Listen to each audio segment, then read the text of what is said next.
Bonjour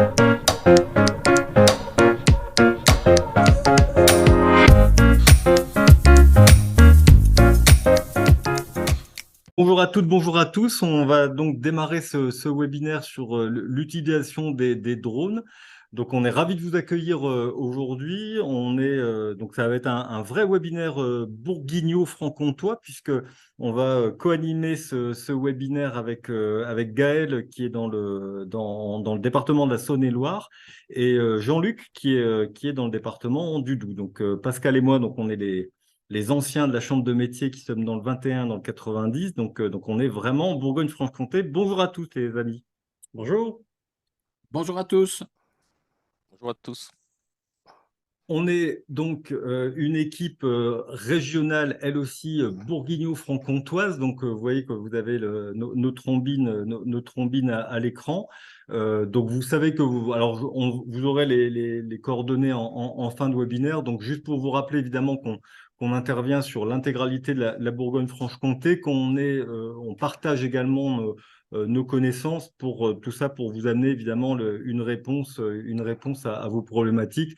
Alors que cette problématique soit du référencement, d'un cahier des charges pour un site internet, un certificat numérique, enfin, voilà, on essaie toujours de vous amener une réponse. Et évidemment, quand on ne sait pas faire, eh bien, on demande à des professionnels. Donc, c'est ce qu'on a fait aujourd'hui pour les drones, pour vous amener un contenu de qualité.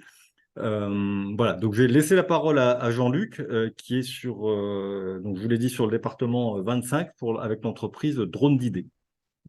Bonjour à tous, bonjour à ceux qui sont connectés ou qui vont arriver.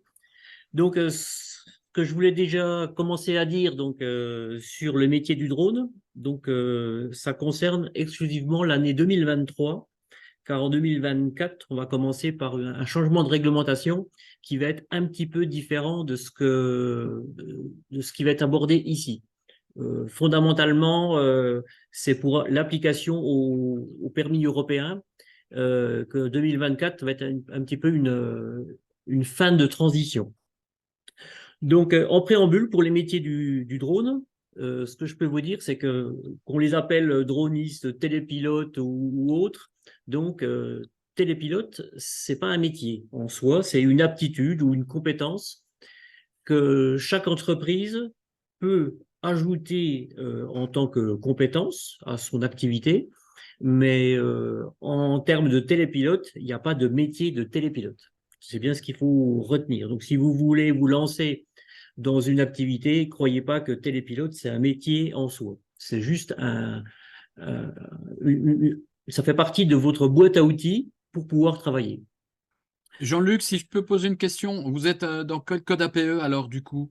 Alors, je suis dans la catégorie photographe, moi. D'accord. C'est la seule catégorie dans laquelle je peux travailler, donc en photographie. Donc, je pars sur la photographie. Et puis, les extensions que j'ai pu faire et que je vais évoquer tout à l'heure, qui est la thermographie, donc de pouvoir voir les différences de température grâce aux drones ou à des caméras thermiques, c'est toujours dans le cadre de la photographie. Ok. Alors c'est pour ça aussi qu'on voulait ouvrir et avoir plusieurs volets en fait sur ce webinaire, parce que ça nous semblait intéressant effectivement de parler des drones en tant qu'outil par rapport à de la photo, et aussi de spécialiser un petit peu plus avec Gaël qui nous parlera tout à l'heure de son activité. Donc voilà, l'idée c'était surtout de montrer que les drones, c'est pas uniquement soit pour faire du nettoyage ou pour aller faire de la thermo, mais aussi pour prendre des photos. Enfin voilà, ce qui peut être intéressant quand on s'intéresse au sujet, c'est de dire tiens, le drone, on peut s'en servir pour plein de choses en fait, pour plein d'activités. Je fais juste une petite coupure. Excuse-moi Jean-Luc, j'ai oublié de dire, si jamais vous avez des questions à nous poser, n'oubliez pas, vous avez la petite icône QR qui est prévue à cet effet. Je redonne la parole à Jean-Luc. C'est gentil. Donc, en partant dans le métier du drone, le photographe a besoin d'un appareil photo, c'est ce que j'indique, hein. L'informaticien a besoin de son ordinateur. Le photographe, c'est un appareil photo, dans mon cas, avec des hélices. Et donc, j'arrive à faire un certain nombre de choses comme un photographe, sauf que j'arrive à avoir des angles et des prises de vue très différentes. Par contre, donc, c'est un petit peu le résumé de mon parcours que je vais évoquer. Et donc, chaque pilote ou chaque télépilote qui se sent une âme de, on va dire, de photographe, de télépilote, qui aime un petit peu tout ça, il faut quand même bien qu'il se rende compte qu'il a besoin d'un vrai métier derrière, sinon il va juste ne jamais trouver de clients. C'est bien ça qu'il faut retenir. Alors, voilà, non, ça marche pas. Voilà. Donc dans les métiers du drone, donc à gauche c'est mes petites éoliennes là qu'on a fini d'inaugurer la semaine dernière. Donc vous allez pouvoir faire de l'audiovisuel, de l'expertise. Alors quand je dis de l'expertise, tout ce qui est expertise, des travaux grande hauteur qui nécessiteraient par exemple une nacelle, un échafaudage, choses comme ça, les experts bâtiments peuvent se doter d'un drone et faire la même chose. Thermographie, c'est pareil. Hein, si vous voulez faire de la recherche de déperdition thermique de vos habitations ou faire de la recherche d'anomalies sur des parcs photovoltaïques, ça marche très bien également. La photogrammétrie, ça permet d'identifier les... C'est un petit peu comme les géomètres. Les géomètres, eux, ils font ça au sol. La photogrammétrie, ça permet, avec un certain nombre de photos et des outils logiciels assez onéreux, de refaire une maquette 3D de n'importe quel bâtiment, structure. Il faut que ça soit fixe. Hein. Si c'est une éolienne avec les hélices qui tournent, ça ne marchera pas. Mais dans le nettoyage, donc ça c'est Gaël qui vous l'expliquera un petit peu tout à l'heure. Dans le domaine de la sécurité, vous avez des drones automatisés. Dans l'agriculture, vous avez de l'épandage un petit peu automatisé. Tout ça, c'est les métiers vers lesquels les constructeurs de drones s'orientent. Et donc, nous, on est juste un acteur dans ces métiers. Par contre, ce qu'il faut que vous sachiez, si vous voulez faire un de ces métiers, vous avez toujours ou très souvent un drone qui est dédié à son activité, avec les caméras simple objectif, double objectif, les gros porteurs que vous allez peut-être voir très prochainement dans le cadre des Jeux Olympiques. Il y en a qui parlent de drones pour transporter des personnes. Il y en a qui veulent se faire livrer des pizzas ou des colis Amazon. Donc là, il faut savoir que 2024, vous allez voir arriver dans le ciel des appareils quasiment automatisés qui sont on va appeler ça des gros porteurs, mais qui peuvent aussi bien porter des pizzas comme secourir en montagne des personnes, vous apporter une bouée de sauvetage en mer. Il y a énormément de choses qui se font dans ce terme-là. Alors, moi j'ai une question. Comment, à un moment donné, comment on va réguler, parce que autant sur les avions, on sait qu'il y a enfin, voilà, il y a les aéroports, tout ça qui régule le trafic. Comment ça va se passer dans le côté civil de la chose quand... Alors, de la même façon que pour les avions, c'est-à-dire que aujourd'hui, les professionnels comme Amazon, comme Ouais. des grands groupes, ils vont louer, on va dire, des tunnels de liaison aérien entre un point A et un point B. D'accord. Et dans ce tunnel, personne n'aura le droit d'y voler, D'accord. ni les avions, D'autres drones. ni d'autres drones. Ouais. Et si je veux rentrer, moi, voler dans ce tunnel de liaison, je suis obligé de demander à la tour de contrôle des liaisons de drones l'autorisation de rentrer dans leur tunnel. D'accord. Donc, je vais me retrouver avec une interdiction de vol qui figurera sur nos cartes de vol. Et donc, peut-être qu'au-dessus de la liaison Montbéliard-Belfort, demain, il y aura peut-être un tunnel de 50 mètres de large par 50 mètres qui sera interdit de vol en dehors de celui qui l'aura créé. Qui aura créé. Par contre, le tunnel, il sera permanent ou on prenait l'exemple tout à l'heure d'un secouriste. Je veux dire, s'il y a un problème en montagne, on ne peut pas deviner où il faut aller, à quelle période il faut y aller, combien de temps ça va durer, etc. Quand on fait un vol, je dis n'importe quoi, Dijon-Lyon ou Paris-Lyon, en avion, on maîtrise ça. Mais si c'est du secours urgent pour le drone, comment on va le gérer? Alors, c'est des vols déjà de plus courte portée. Parce que, en fin de compte, les drones qu'on a aujourd'hui, c'est plutôt des vols de quelques kilomètres. Hein. Ceux qui sont habilités à faire des tunnels de liaison, ça sera quelques kilomètres. Si c'est 10 kilomètres, ça sera peut-être le bout du monde. Beaucoup plus, après, on parle plus vraiment de drones, mais d'ailes volantes. Et les ailes volantes, elles vont déjà, beaucoup plus vite. Et puis, elles seraient plutôt dédiées uniquement à tout ce qui est médical. mais toujours dans un tunnel de liaison. Donc, on pourra très bien relier l'hôpital de Trévenans, qui est à quelques mètres de chez nous, à Besançon, dans un tunnel particulier pour remplacer un hélicoptère, par exemple. Mais ça sera un drone qu'on appellera une aile volante, dans lequel il y aura peut-être une poche de sang, dans lequel il y aura peut-être un organe avec une soute réfrigérée. Ça sera très dédié. Et puis pour les secours en montagne, c'est toujours dans un périmètre relativement court.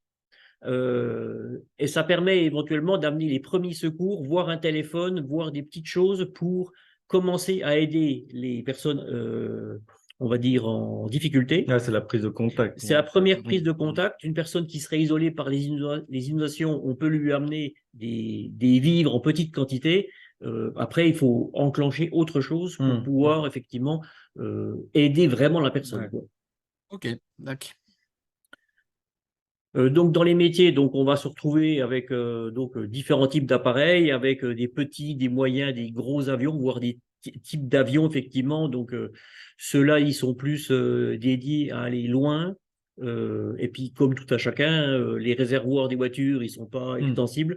Les batteries des drones non plus. Donc si on veut le faire et être efficace pour faire de la longue distance, c'est généralement au format avion. Mais toujours dans des tunnels de liaison pour ne pas percuter autre chose. J'appuie. Oui. Voilà, donc les drones aujourd'hui, donc on va dire il y a la catégorie, ce qu'on appelle la catégorie ouverte, qui est la catégorie loisirs. Donc pratiquement tout le monde autour de la table peut utiliser un drone s'il respecte les items qui sont dessous. Donc Alpha Tango, c'est un serveur du gouvernement qui permet d'identifier les pilotes et les appareils qui sont utilisés. Pour voler, il suffit de répondre correctement à 40 questions, donc c'est pas très compliqué et on peut recommencer autant de fois qu'on veut, c'est gratuit. Il faut respecter les zones de vol. Alors sur l'écran qui est sur votre droite, là vous avez le secteur Belfort-Montbéliard avec des zones rouges, roses, jaunes et oranges. Ça marche par couleur, hein. Donc rouge, c'est interdit pour les zones pilotes loisirs. Et puis ça marche par hauteur. Le rose, on a le droit de voler jusqu'à 30 mètres sans prévenir la tour de contrôle du terrain d'aviation qui est au centre. Et puis vous voyez un petit peu plus loin là, un rond qui est autour de Mérou Mobile. Et ça, c'est l'identification de l'hélistation qui est au-dessus, sur le toit de l'hôpital. Et donc, interdiction de décoller pour tout le monde sans avoir prévenu l'hélistation. Donc, pour les pilotes loisirs, c'est interdit tout court. Pour les pilotes professionnels, c'est un protocole qui est fait généralement ou au coup par coup, si on vole peu souvent, ou à l'année.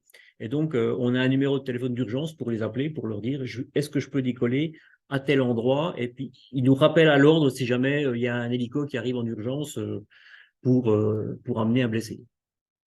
Donc ça veut dire qu'il y a une gendarmerie de l'air, une gendarmerie des drones. Comment c'est on parle beaucoup d'interdiction. Alors, il n'y a pas vraiment, aujourd'hui, il n'y a pas vraiment de contrôle de ce qui se passe. C'est-à-dire que s'il y a un pilote loisir qui décide d'aller voler au-dessus de l'hôpital d'Andelnan, il va le faire.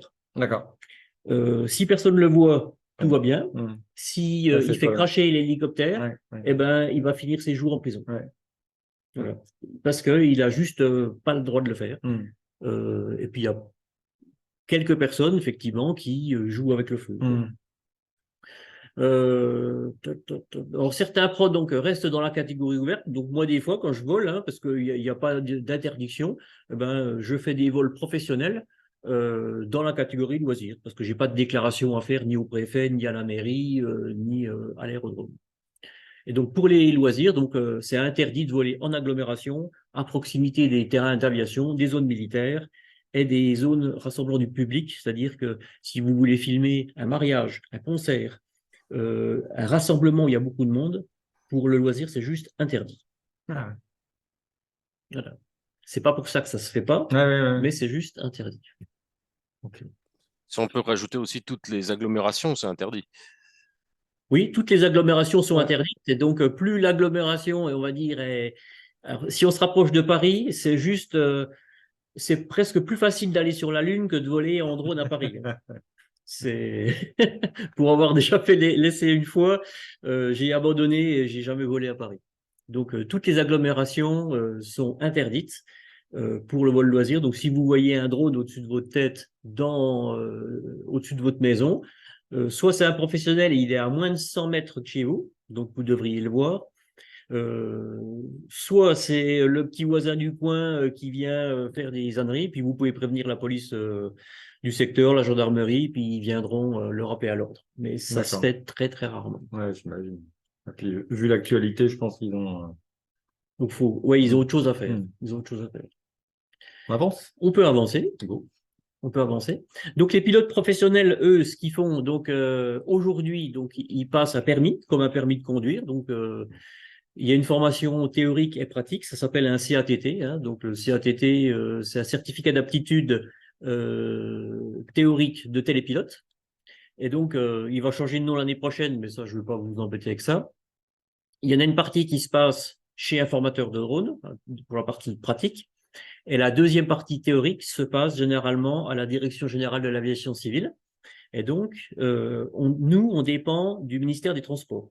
Et donc, à ce titre, tous les pilotes qui ont été pilotes professionnels ou qui sont pilotes professionnels sont identifiés, connus, et puis on a une demi-douzaine de documents obligatoires à promener avec nous.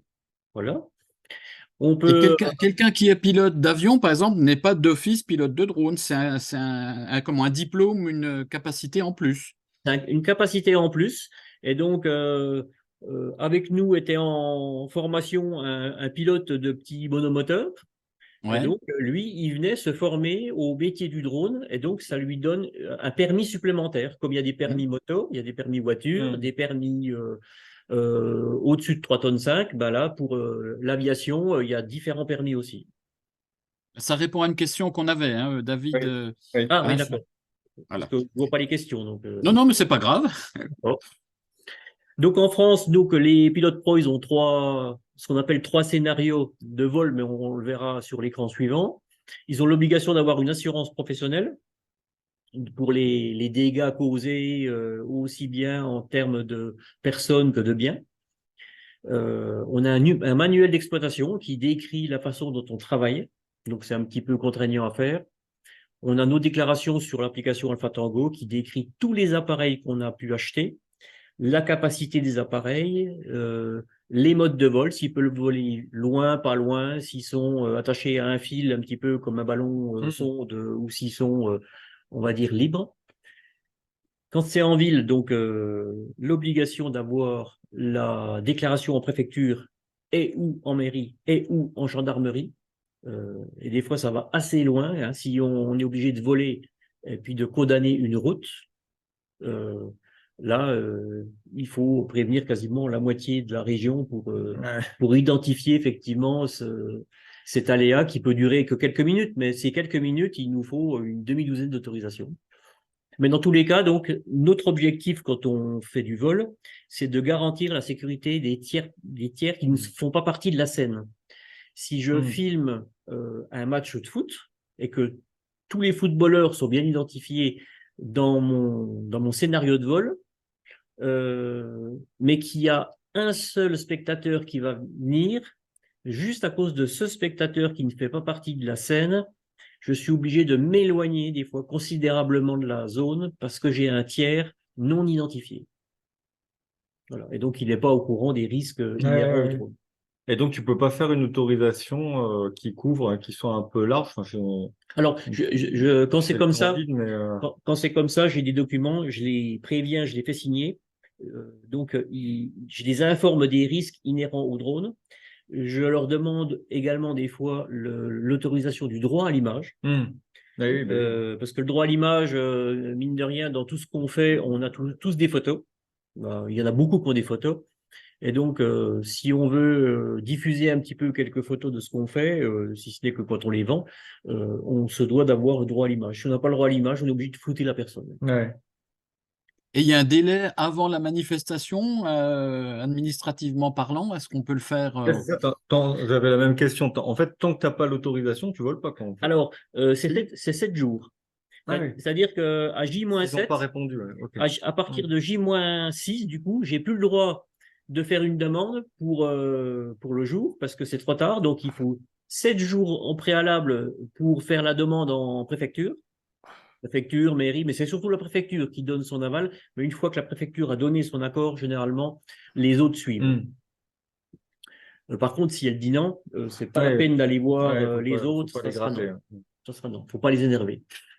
Voilà.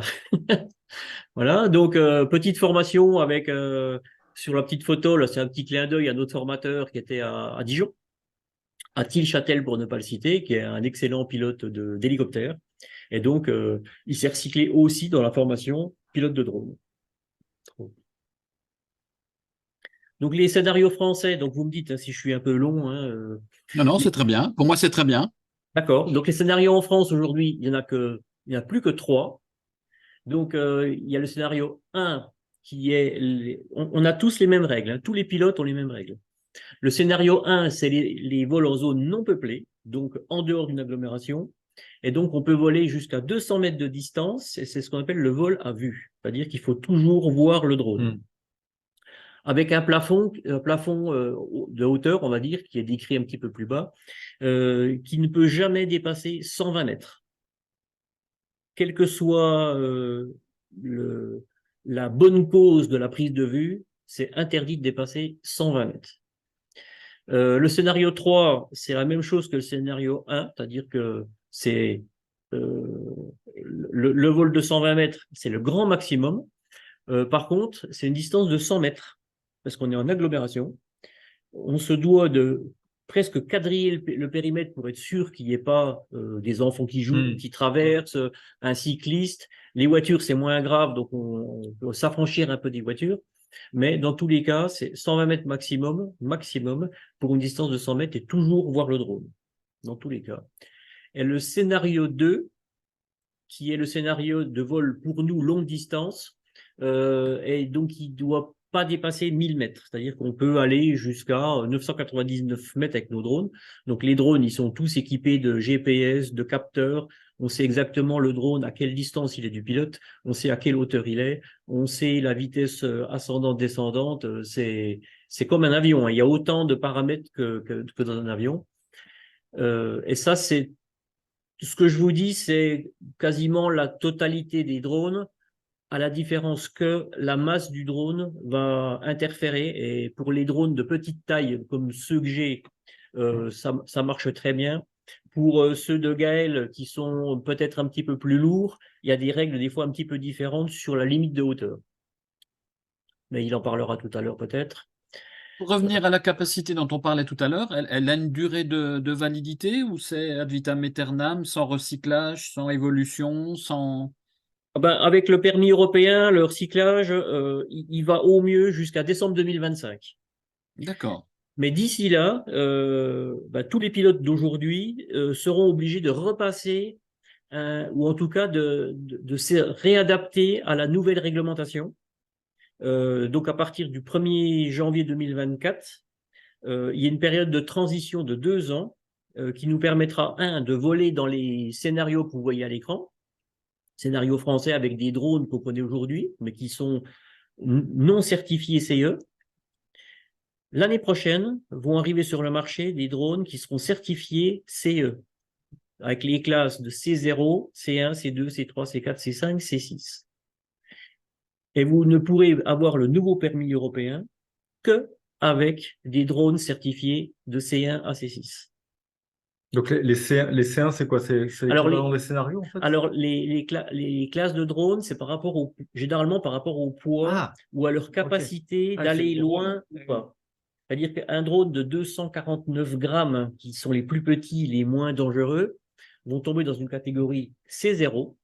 Et en drone C0, presque tout le monde pourra voler n'importe où. Et pour l'instant, ils se posent même la question de savoir si on pourra voler tous en ville ou pas. Pour l'instant, ils n'ont pas trop envie, mais ça peut aller là-bas. Par contre, pour les plus lourds, les plus gros, on va être obligé d'acheter des nouveaux drones qui seront certifiés C5 ou C6, qui coûteront certainement beaucoup plus cher que ce qu'on a aujourd'hui. Et en ville, moi, dans 2 ans, dans 2 ans et demi, en 2026, les drones que je sers aujourd'hui pour voler en ville, je ne pourrais plus voler en ville. D'accord. Je pourrais voler à la campagne. Ouais. Voilà. Donc les scénarios, j'en ai parlé un petit peu. Et puis donc, pour ceux qui voudraient passer les diplômes, donc c'est pas très compliqué, mais c'est un peu du bachotage, c'est-à-dire qu'il faut apprendre un petit peu. C'est un bouquin de 300 pages. Il y a beaucoup d'items qui reviennent souvent. La réglementation, les types d'appareils, l'instrumentation qui est embarquée. Ils vont vous poser plein de questions sur la météo, sur la navigation, les procédures opérationnelles, qu'est-ce qui se passe, qu'est-ce qu'on fait s'il y a des urgences ou des imprévus pendant la séquence de vol.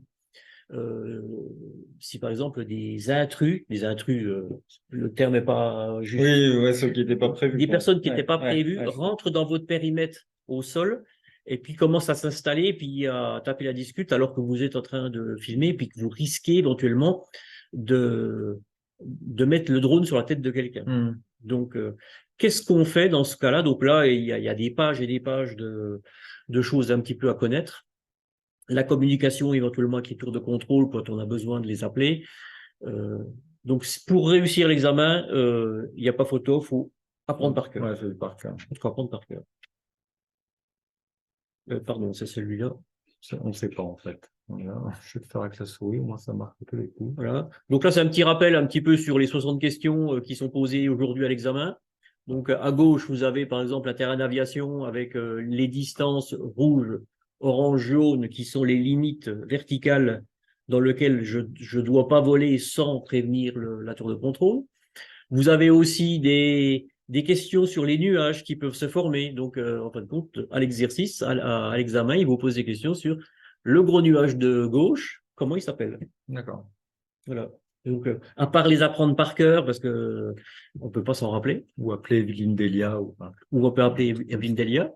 Et puis, à gauche, vous avez, par exemple, quand vous faites un protocole d'accord avec un terrain d'aviation, le terrain d'aviation vous donne son plan de vol, d'arrivée et de départ, vous donne les numéros de piste, et puis vous devez converser avec. Et donc, il faut connaître un petit peu les bases du langage d'aviation pour arriver à décoder le petit symbole. Donc toi, Gaël, pour ton application qu'on verra après, tu as aussi ça, toi. Ah, tout à fait, c'est la même chose. Ouais, Mais je d'accord. fais aussi comme Jean-Luc de la photo, Ah vidéo. ouais, ok. Ouais. Ouais. D'accord. Donc après, quand on est donc à quelques kilomètres d'ici, donc on a le terrain d'aviation de Courcelles, Ouais.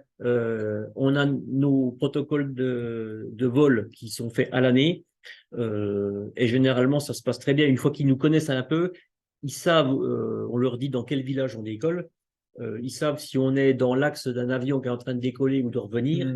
Il nous dit tu patientes ou tu peux y aller. Et puis s'il y a urgence, il nous appelle parce qu'on a toujours un numéro d'urgence qui est notre téléphone portable, et il nous dit de nous poser au plus tôt. Ok. C'est comme un petit avion. Ouais, d'accord. Non, la flèche marche pas, là, oui. Pas. Voilà, et puis donc, moi, le métier que j'avais choisi au départ, donc c'était la thermographie. Donc, c'est juste un petit peu pour vous montrer ce qu'on sait faire avec un drone. Les deux photos de gauche, c'est une maison, et dessous, c'est la même en photo thermographique. Donc, on fournit au client, en l'occurrence à la cliente, là, donc la photo de sa maison, et donc on lui indique en fin de compte que la zone la plus rouge à l'horizontale entre le premier et le deuxième étage, c'est le pont thermique de la dalle, qui indique clairement que sa maison est assez mal isolée à cet endroit-là. Sur le sous-sol, alors après la thermographie elle est un petit peu en fonction de l'inclinaison de la caméra, mais il y a exactement la même chose entre le rez-de-chaussée et le premier, et il y a exactement la même chose sur l'autre façade. Donc là, moi je suis juste là en conseil, je ne peux pas lui dire ce qu'il faut mettre comme isolant. Je lui dis juste qu'elle perd 4 degrés quand il fait froid, elle perd 4 degrés de chauffage qui partent uniquement à l'extérieur. Ouais. Donc je lui donne ça, puis je peux faire également des photos donc, sur l'écran qui est à côté. C'est la même maison, hein, finalement. C'est la face cachée là que vous voyez de l'autre côté.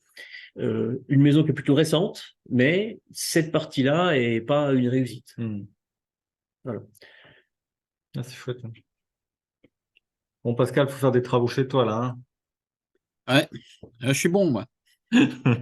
Alors, Mais par contre, ça veut dire que par rapport je reprends l'exemple précédent, c'est une demande qui est liée à un autre prestataire, quoi, parce que derrière faire l'analyse, faire tout ça, on est drone, mais on n'est pas thermicien, on n'est pas je sais pas quoi. oui, oui. Généralement, je marche avec des cabinets extérieurs. Hein? C'est-à-dire qu'ils vont Une commande. une commande pour essayer de convaincre la personne que sa maison, elle n'est pas très bien isolée. Ils vont lui montrer, Ouais. parce que quand elle dit, la dame, moi j'ai de la laine de roche, je Ouais. suis isolé à l'intérieur, mon J'ai tout plancher bien chauffant fait, est tout ouais, bien bien fait. sûr, ouais. Et bien là, ça prend une seconde la photo. Hein. Ouais. En une seconde, Ouais. je peux lui dire, les murs, ils sont pas très bons. Et quand on se rapproche, mais là, je sais pas si vous arrivez à voir là sur les personnes qui sont en partage, on arrive à déceler tous les plots qui sont au premier étage. Donc tous les raccords de plots avec le béton sont dessinés clairement comme si il laissait passer la chaleur plus que le plot que le joint. Ouais. Ouais, oui. Ça, C'est fou. voilà. Vous avez quelle qualité d'image là en termes de pixels, etc. Alors les caméras thermiques, généralement, c'est du 640 par 512. Ah ouais, pas plus? Non, pas Ah plus. vache. Pas Ah plus. ouais. Par contre, on a un taux de rafraîchissement de 30 images secondes. Ouais. Donc, et pour en avoir vécu d'autres, ça c'est déjà ce qui se fait presque de mieux en termes de caméra thermique. Et en nombre, en résolution, tu montes à combien alors? 640 par Ouais, mais en 512. nombre de points. On a une question, David et Jean-Luc. Oui. Est-ce que la météo joue? Parce qu'on a une question, il faut le faire l'hiver, il faut le faire l'été. Est-ce que... Ouais, bonne Alors, question. tout ce qui est thermographie pour les habitations, c'est généralement, quand il pleut pas, et il faut impérativement qu'il fasse aux alentours de 0 degré pour une maison chauffée aux environs de 19. Il faut un gros écart de température entre l'intérieur et l'extérieur. Ouais, donc Ouais, plutôt pour qu'on voit la perdition thermique, entre Ouais. guillemets. Si par exemple la personne dans sa maison me fait venir mais qu'elle ne chauffe pas l'étage, Ah oui. l'étage, je ne vais rien voir. Hein? Je vais croire que tout est bon. C'est pour ça que ce que je dis pas forcément, mais je fais des mesures extérieures avec le drone, puis je vais contrôler avec des appareils à l'intérieur les températures de pièces pour avoir les deltas de température. Parce que si elle me dit non, moi je chauffe tout à 20 et puis que j'ai une pièce qui a 12, le résultat de l'extérieur est complètement faussé. Ouais, bien sûr. Ouais. Ouais, c'est logique, hein. Ça reste complètement farfelu. Donc, généralement, je fais le tour de toutes les pièces avec le thermomètre, thermomètre ordinaire, ambiant. Hein. Et les pièces qui sont pas parce que je demande à venir tôt le matin, généralement, sur les coups entre 6 heures et 8 heures, quand il fait plutôt froid. Et s'il y a une pièce qui n'est pas chauffée, c'est identifié dans le rapport. Ouais, ok. Alors, On a une question peut-être question. bête. On a une Question peut-être question de bête, mais Sébastien, j'ai vu. ouais. C'est un drone qui est dédié à ça ou c'est le même drone qui peut servir à faire plein de choses? Parce Alors, en qu'il y a fin de des compte, caméras, il y a tout ça, mais est-ce que le alors, châssis, entre guillemets, est le même et puis on l'adapte après ou et derrière, en termes de coût, comment ça se alors, passe? alors, pour celui que j'ai choisi, c'est une caméra avec deux optiques. Il y a une optique qui fait la photo du haut et en même temps, il y a une optique qui fait la photo du bas. Ouais, Mais c'est un drone qui est dédié à la thermographie. ok. Après, il y a d'autres personnes qui ont choisi des drones beaucoup plus volumineux et donc ils ont une caméra qu'ils enlèvent, Hein. une caméra optique ordinaire qu'ils enlèvent de leur drone et ils ajoutent une caméra thermique. Euh, Après, le drone, il vaut peut-être 15 000 euros, puis la caméra 12 000. Ah ouais, Le mien à 8 000, je trouvais que ça faisait déjà beaucoup, quoi. Donc, c'est ouais, assez cher, hein, les caméras thermiques. Hein. ouais. C'est assez cher. Hein. Et puis derrière, il faut du logiciel parce que c'est bien beau d'avoir l'image, mais il faut la traiter. Oui, oui. L'image telle qu'elle est là, elle est inexploitable. C'est-à-dire que le client, quand il est à côté de moi, il voit l'image, mais il ne sait pas la différence de température. Donc, je suis obligé de prendre un logiciel de conversion que j'adapte par rapport à la distance, à la température extérieure, par rapport au type de support, pour lui donner les vraies températures. Sans quoi, les chiffres que je donnerais là, bruts sur le Ils veulent terrain, rien dire, en ils fait. sont complètement Ouais, farfelus. ouais. Là, il faut un truc derrière qui analyse et qui synthétise l'image. Oui. Donc, c'est un petit logiciel qui est fourni par le le fabricant, hein, donc s'il me dit que le mur, alors il y a des coefficients aussi qui permettent de savoir si on est sur du plot, si on est sur du plâtre, si on est sur de la brique, si on est sur du verre. Et chaque type de support va avoir un coefficient qui va être différent et va nous donner des températures différentes. Ouais. Et ça tient compte du revêtement intérieur Non, pour le coup? non. Ouais, parce qu'on pourrait imaginer la cave et qui va forcément peut-être pas avoir un revêtement, un placo, un truc Non. comme ça. C'est l'image qu'on voit, c'est toujours la température de surface. Si par exemple, puis il y a les fenêtres là qui sont un petit peu plus éclairées jaunes, la caméra thermique elle voit pas à travers parce qu'elle s'arrête sur le premier, le premier élément qu'elle croise, c'est la vitre. S'il y a une personne qui est derrière, je la verrai pas. Je la verrai pas. Donc c'est un petit peu complexe, mais une fois qu'on a pris le coup de décortiquer les images thermographiques, on arrive à faire ça en hiver et puis en été, je peux faire exactement la même chose sur des champs photovoltaïques où là c'est le contraire, on cherche les points froids. Alors les points froids, ils sont normaux ceux-là. C'est-à-dire que les parcs photovoltaïques, eux, ils sont aux environs de 60-70 degrés chaque cellule. Et là où ça commence à devenir dangereux, c'est quand ils passent les 100 degrés. Et à 100 degrés, un parc photovoltaïque, soit il tombe en panne, soit il brûle. Ça, c'est embêtant. Ouais. C'est embêtant. Pascal, on a des questions, je vais dire, on a des photos. Je suis à fond dedans. Alors, les questions, on en a déjà répondu à quelques-unes. C'est souvent lié au problème du coût, que ce soit en termes de coût pour l'équipement et en termes de coût pour une presta comme ça pour le client, entre guillemets. Alors, le coût du drone, alors le drone que j'avais acheté à l'époque, c'était un drone qui valait, alors c'est un drone qui est équipé quand même, hein, parce qu'on se retrouve avec 6 batteries. C'est des batteries chauffantes, parce qu'en hiver, le drone, sinon il décolle pas. À 0 degré, si j'arrive un matin, je le sors du coffre. Le drone, à 0 degré, la batterie, elle démarre pas. Donc, c'est des batteries chauffantes. Avec la mallette, avec tous les appareils nécessaires pour décoller, c'était un drone qui valait 8 000 €. Ouais. Grosso modo. Aujourd'hui, si vous voulez acheter un drone avec à peu près l'équivalent, vous en avez maintenant pour 12 000 €.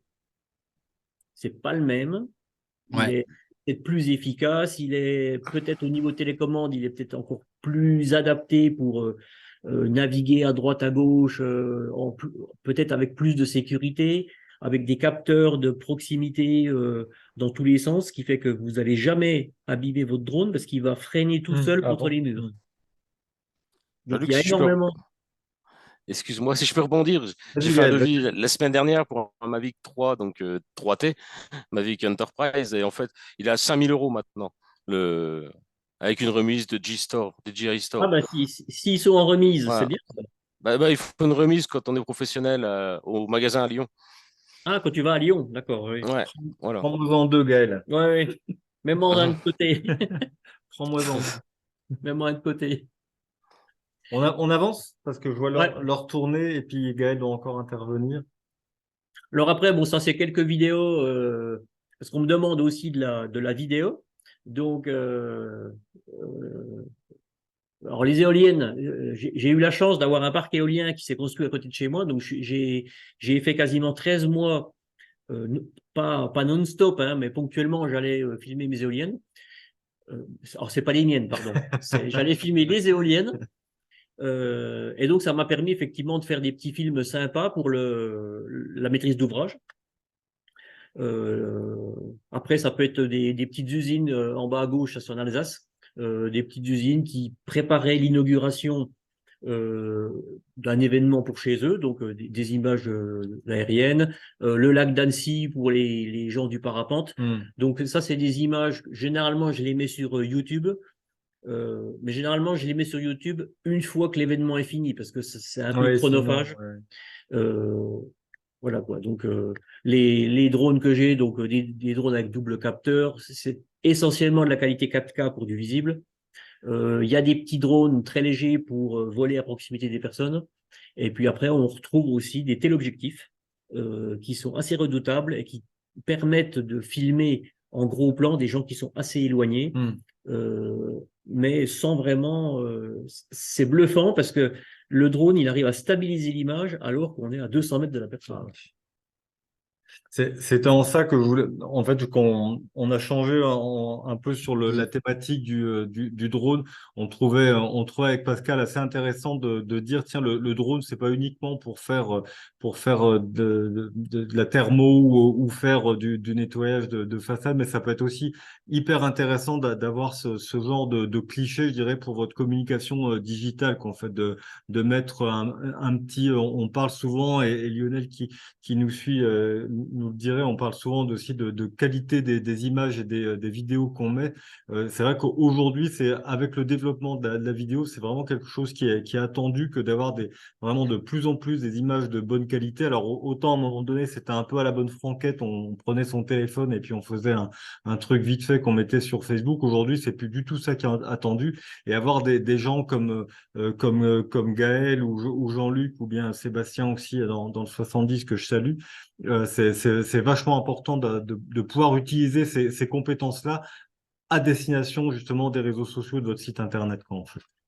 C'est une des remarques qu'on avait, hein, c'est vraiment l'orientation aussi du drone côté com digital. Hein. Complètement. Donc c'est vrai que je travaille aussi pas mal avec les services de com, quels qu'ils soient. Hein. Après, c'est toujours difficile de se faire connaître.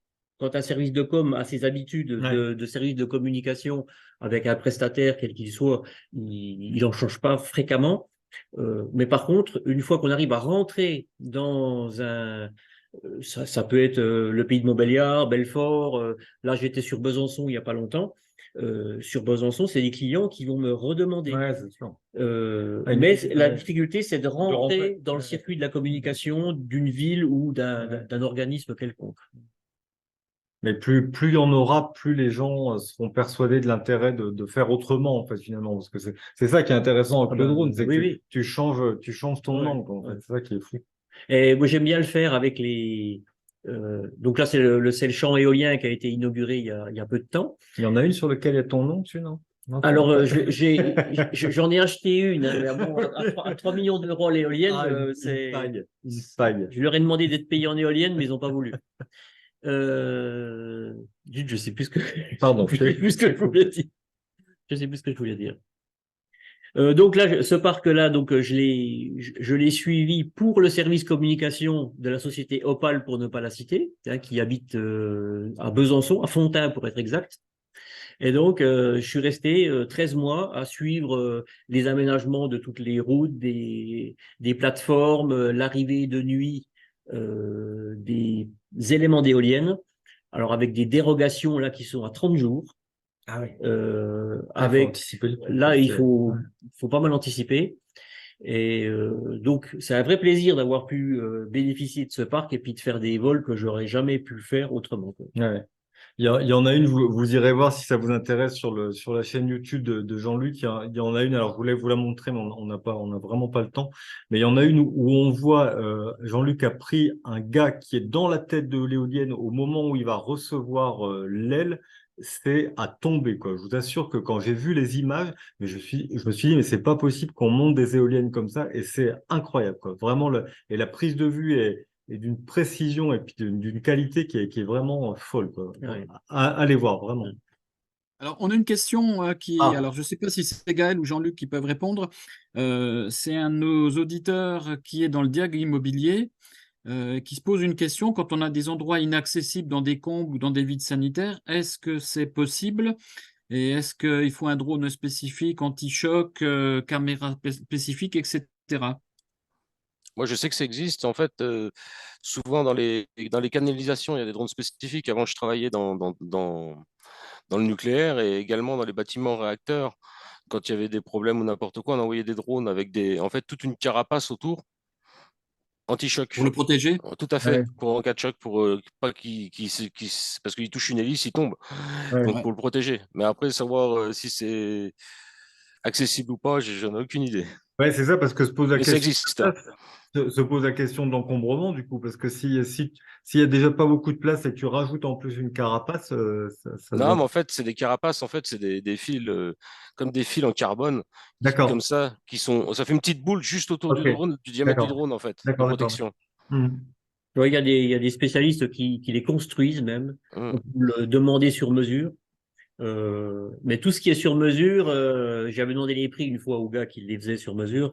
Pour un petit drone d'expertise dans des milieux un petit peu confinés, c'était 6 000 € le petit drone, quoi. Ah ouais, la vache. C'est, Ouais, c'est Mm. tout De toute façon, et juste, objectivement, on est dans des métiers nouveaux, avec des outils nouveaux. On en est au début, hein. Peut-être que dans 10 ans ou même avant, on aura une autre façon de travailler. ben Comme oui. c'est le cas avec les appareils photo, on a vu une évolution en Mhm. quelques années. Ouais, ça a été très très vite. Ça a Mm. été très très vite. Gaël, Oui. c'est ton tour. Bah, bonjour à toutes, à tous. Donc en fait, comme Jean-Luc, au départ, j'ai fait de la photo, de la vidéo, de l'inspection technique. Dans mon secteur, ou peut-être mauvaise communication, très très peu de demandes. Donc j'ai regardé ce que je pouvais faire d'autre avec un drone. Parce que le but, c'était de piloter et de travailler. Donc en fait, j'ai vu qu'il y a un fabricant en France, Objectif Drone, qui fabriquait un drone pour pulvériser sur les toitures, les façades.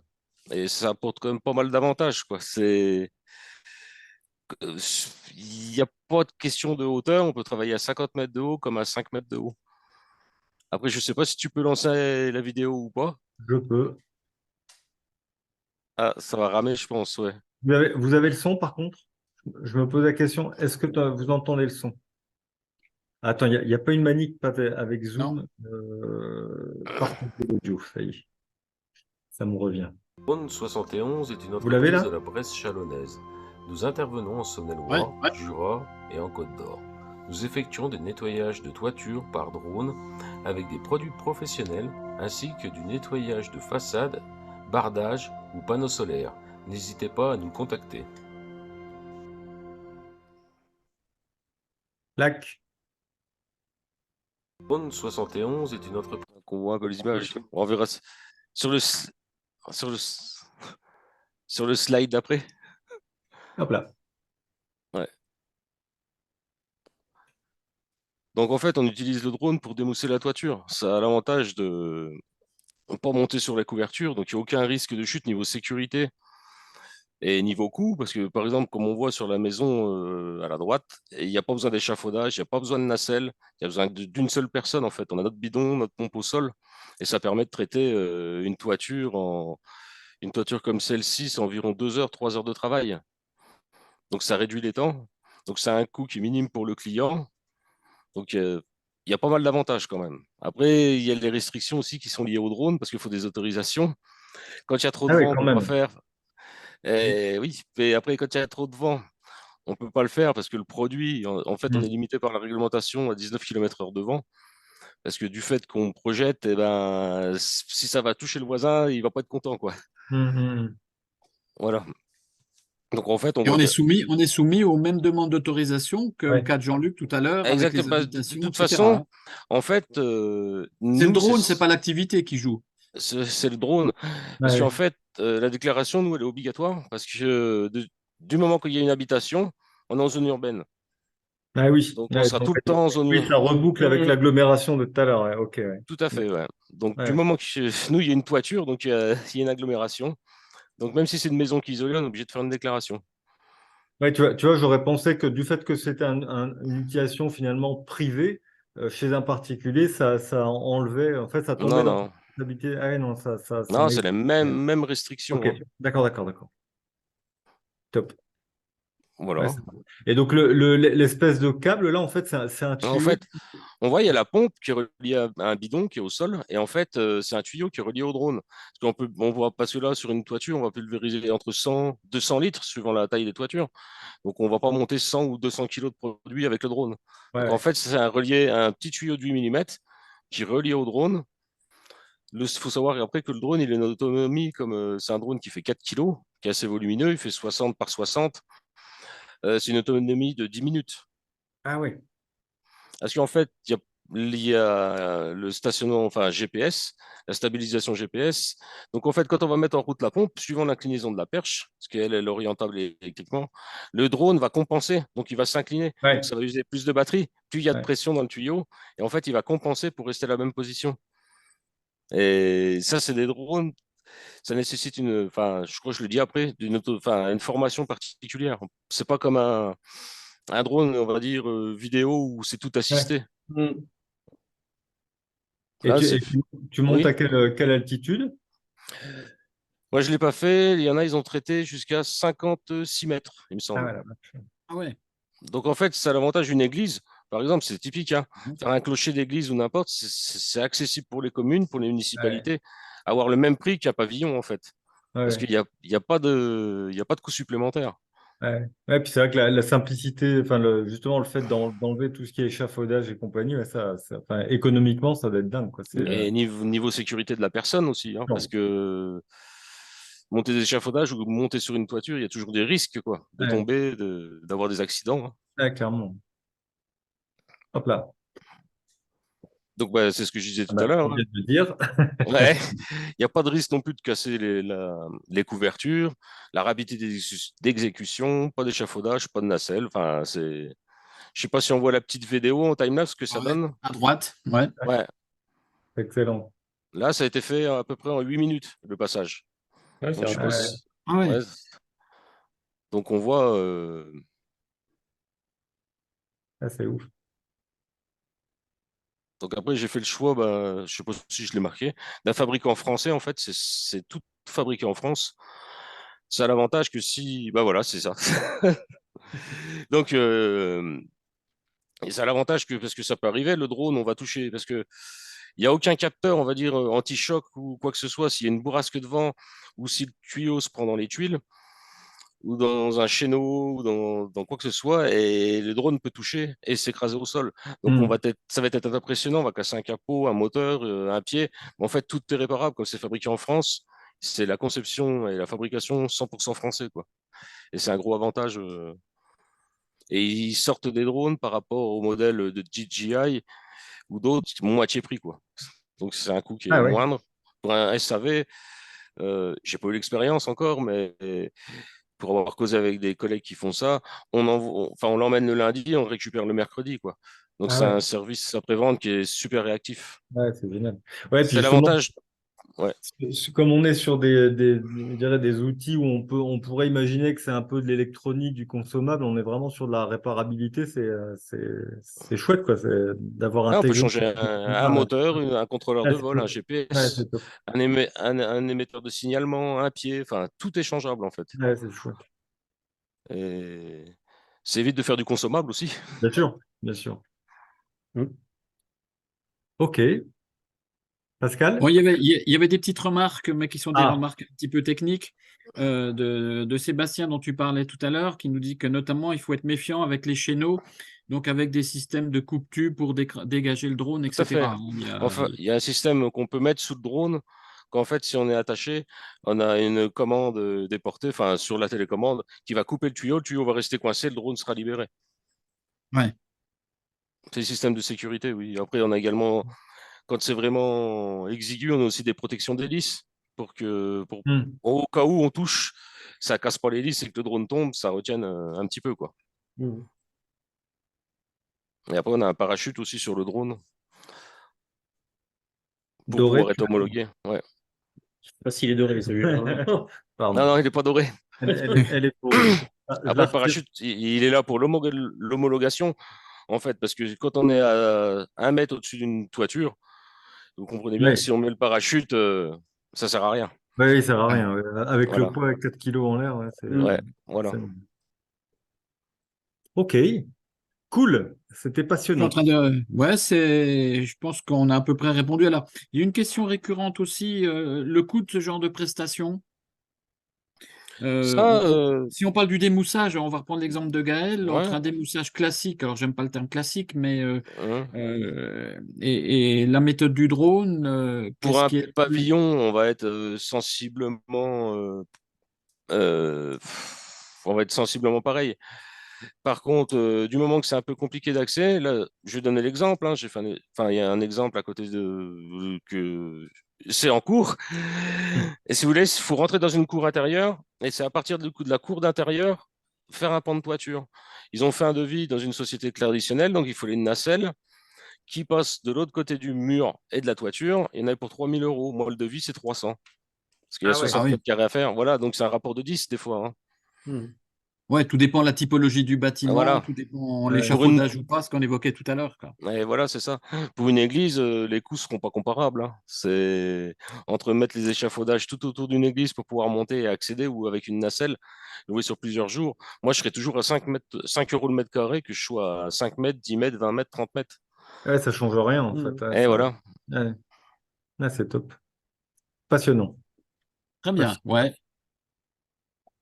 Ok. Et ça veut dire que ça peut peut-être être transposable sur d'autres métiers, sur d'autres applications, parce que là, on parle de démoussage, alors je n'ai pas de choses en tête, je sais Alors, pas, le une même peinture de drone, façade ou de choses comme ça. non, mais en fait, ce drone a aussi plusieurs. En fait, ce qu'on appelle dessous, c'est les armes. Donc là, c'est une arme, c'est pour pulvériser. Il existe aussi pour des boîtes de largage. Par exemple, pour mettre au-dessus de. Il me semble qu'ils traitent les cocotiers, pas les cocotiers, les palmiers dans le sud. Ah Et il y ouais. a également des. En fait, on va gonfler à plusieurs barres pour les nids de frelons aussi, avec des billes insecticides. Ah oui. Après, on peut faire aussi de la pulvérisation sur les chenilles processionnaires.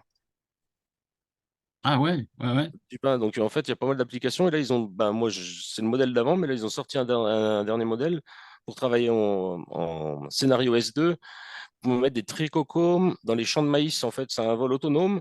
On fait une cartographie et tous les 10 mètres, il va lâcher des trichocomes en fait, dans les champs de maïs. Donc pour Hmm. l'agriculture également.